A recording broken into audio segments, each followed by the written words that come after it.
Ciao a tutti e benvenuti al Misano World Circuit. Oggi vi faccio vedere questa Ado A20F. Avevo già provato il modello A20 e questa qui è una piccola rivisitazione con qualche miglioria. Direi che ci sono state molte perfezioni e con queste rotone da fat bike. Oggi è l'ultimo giorno che sarò qui e direi che l'ho sfruttata molto bene, perché dovete sapere che se non mi seguite effettuo varie fotografie, vari video nel campionato italiano velocità per il Pentamotorsport Suzuki Superbike. Come avrete visto dall'unboxing, dalla scatola compariva un piccolo naso che era in realtà la sella. Diciamo che non ha subito alcun danno, se non un piccolo segno che potete vedere qui, e per il resto è arrivato tutto intatto. Questa volta il montaggio è semplicissimo, bisognava solamente rialzare il manubrio ed il gioco è fatto. Dopo, se uno si vuole regolare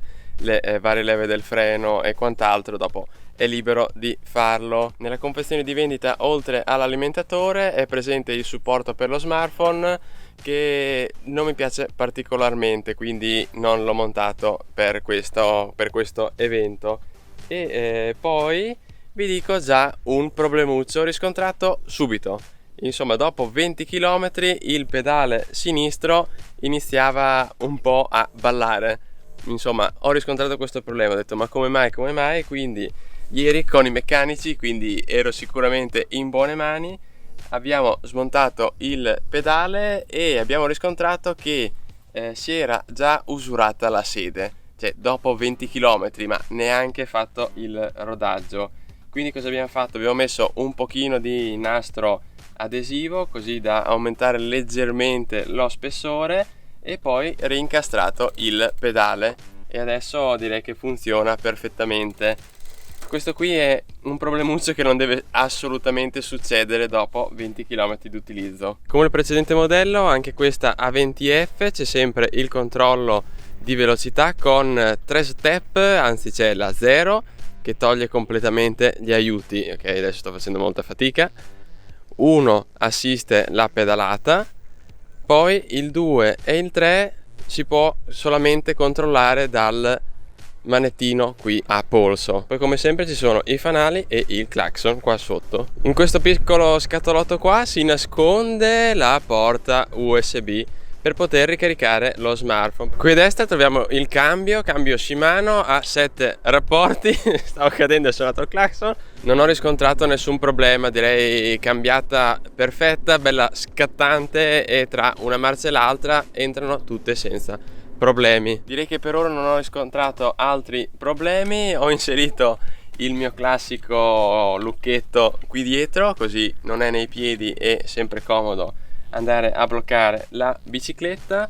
Qua dietro c'è sempre l'attacco per il portapacchi, ma come avete visto qua di fianco, guardate cosa c'è stato inserito per effettuare i vari timelapse con la bici o riprese con la mia Insta360.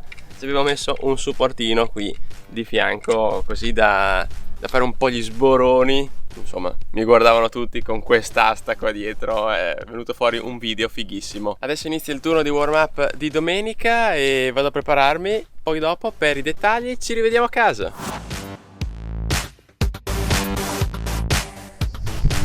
Ah, giusto, sgomma! Ciao a tutti, sono tornato da Misano e niente, non c'è un giorno dove non tiri vento. Anzi, adesso facciamo una cosa, cambio microfono così molto probabilmente mi sentite meglio, e cerco anche di spostarmi da queste cicale. Ok, direi che più o meno ho trovato la location. Allora, come mi sono trovato con questa Ado A20F? Prima vorrei dirvi un pochino di dettagli che non vi ho anticipato quando ero a Misano. In primis, la costruzione è interamente in alluminio. Se guardate il design, ci sono due barre che partono dal canotto centrale e finiscono sulle ruote posteriori. Ecco, direi che questa cosa la rende molto futuristica e molto bella da vedere. Poi non chiedetemi come ho fatto, sono riuscito a trasportarla su una Clio, la mia è una vecchia Clio versione 2, e nel baule non ci stava assolutamente perché ho il subwoofer e quant'altro, comunque non ci sarebbe mai stata. Invece sui sedili posteriori ci sta perfettamente. Se non ci sta nel vostro baule, vi consiglio di sgonfiare le ruote posteriori vedete voi in qualche modo il modo giusto per riuscire a trasportarla. Si può anche piegare il manubrio, insomma ci sono tante modalità. Io l'unica cosa che ho fatto, l'ho piegata in due e caricata sull'auto. Vi consiglio sempre di caricarla in due perché il peso è di 34 kg. Diciamo che saranno solo quei 5-6 kg di pneumatici, perché i pneumatici sono da 20 pollici per 4. Questa volta rispetto al modello A20 senza F, che la F penso stia a significare fat bike, non ci sono i parafanghi, quindi direi che parafanghi qui secondo me non ci stavano assolutamente, e così sembra proprio una bella bici racing. Anteriormente c'è il classico fanale a LED che troviamo praticamente su tutte le e-bike, direi che fa un fascio luminoso molto direzionale, e invece posteriormente c'è solo una placchettina catarinfrangente. Non è chissà che qualità, avrei preferito ovviamente un fanale per essere più visibile in notturna. Gli ammortizzatori ce ne sono due sulla ruota anteriore, e invece questa volta dietro non c'è assolutamente nulla, nemmeno sotto la sella, cosa che abbiamo visto su A20. Ammortizzatori anteriori che sono semi rigidi, però direi che nel complesso, grazie anche agli pneumatici così grossi, spessi e così tanto grandi, insomma direi che non si sente così tanto l'assenza di un ammortizzatore posteriore. Gli pneumatici assorbono tantissimo i vari buchi e le voragini presenti sulle classiche strade. La batteria è sempre presente qui nel canotto centrale. C'è la classica leva, questa volta bisogna premere in avanti e poi tirare per sganciare la bicicletta. Si piega in due parti e ruotando la chiave posta qua sotto si potrà estrarre addirittura la batteria, perché la batteria può essere ricaricata scollegata dalla bici oppure collegata dalla bicicletta, perché c'è un foro proprio qui sul canotto. Vi dicevo, la chiave che è posta qua sotto, scomodissima, e quindi la maggior parte delle volte me la dimentico accesa, che serve solamente per spegnerla, accenderla, oppure se premete in su e poi girate riuscirete ad estrarre la batteria, ovviamente rimuovendo la chiave. Il motore da 500 watt utilizza la tecnologia proprietaria G-Drive, che in automatico gestisce la corrente in base a quanta ne serve durante la pedalata, e direi che questo sistema automatizzato funziona molto bene. Insomma, come avrete anche intuito voi, questa bici non è legalissima in Italia perché supera i 25 km/h in primis e purtroppo non funziona solamente in modalità assistita ma anche in modalità motorino, perché andrete ad accelerare direttamente dalla manopola del gas, proprio come se fosse un vero motorino. Beh, sicuramente almeno per me non è un male. Velocità limitata tramite computer di bordo. Il computerino di bordo lì sopra, con delle semplici combinazioni si possono sbloccare variate modalità, in primis la velocità massima. Premendo più e meno insieme in contemporanea si entrerà in questo menu segreto. Velocità massima che si può impostare fino a 100 km/h, ma ovviamente a questa velocità non ci arriverà mai.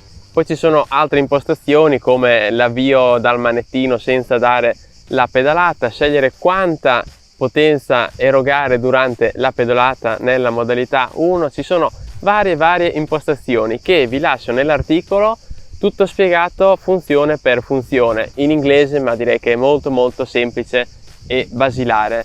Allora, ci sono le tre classiche modalità che vi ho già fatto vedere rapidamente. La modalità 0 è quella senza aiuti, quindi dovrete solamente pedalare. Modalità 1, pedalata assistita, che si guiderà comodamente sui 20-22 km/h senza fare troppo sforzo. Modalità 2 fino a 20 km/h, modalità 3 fino a 25 km/h, ovviamente se lascerete il blocco. La velocità massima che si può raggiungere è di 32-33 km/h, cosa differente avveniva sulla A20.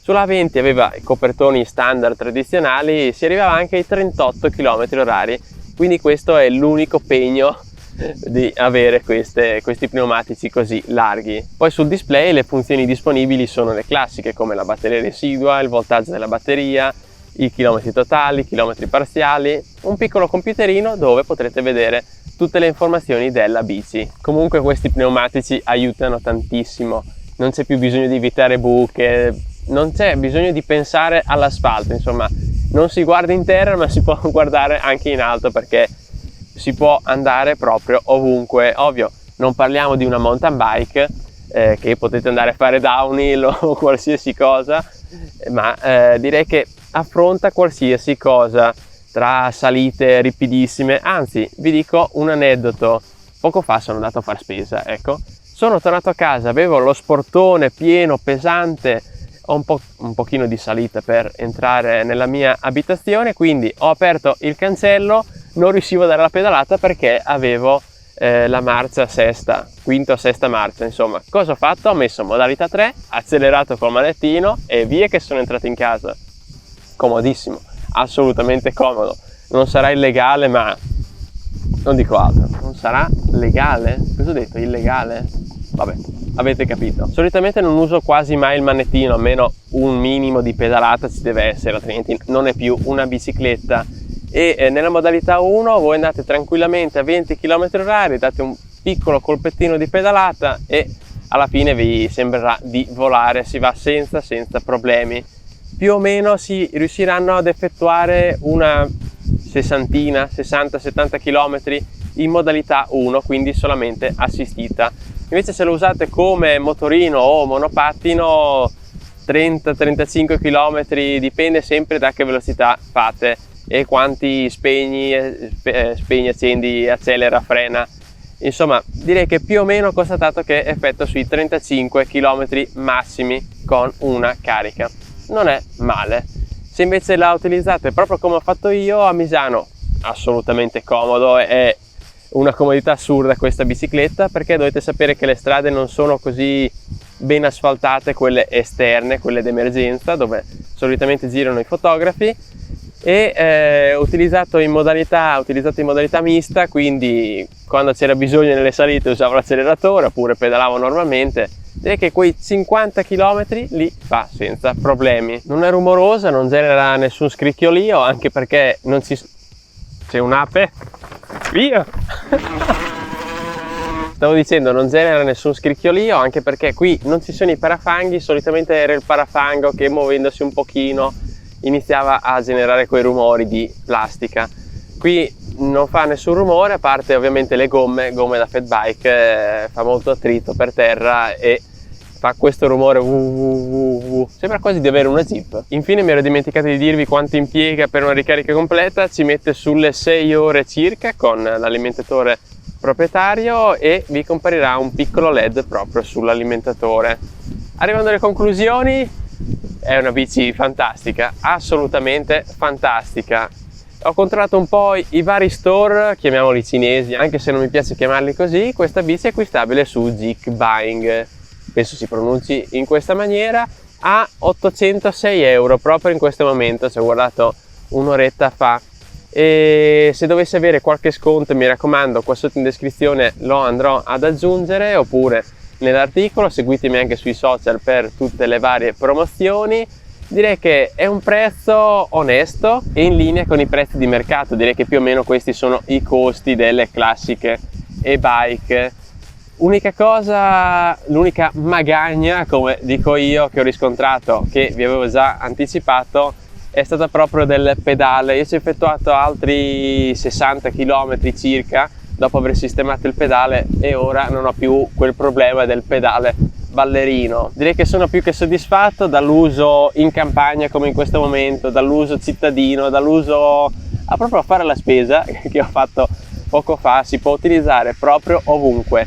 Ovvio, è un pochino più pesante rispetto alle classiche e-bike, però vi consente di anche scavalcare i muri, potete andare proprio ovunque.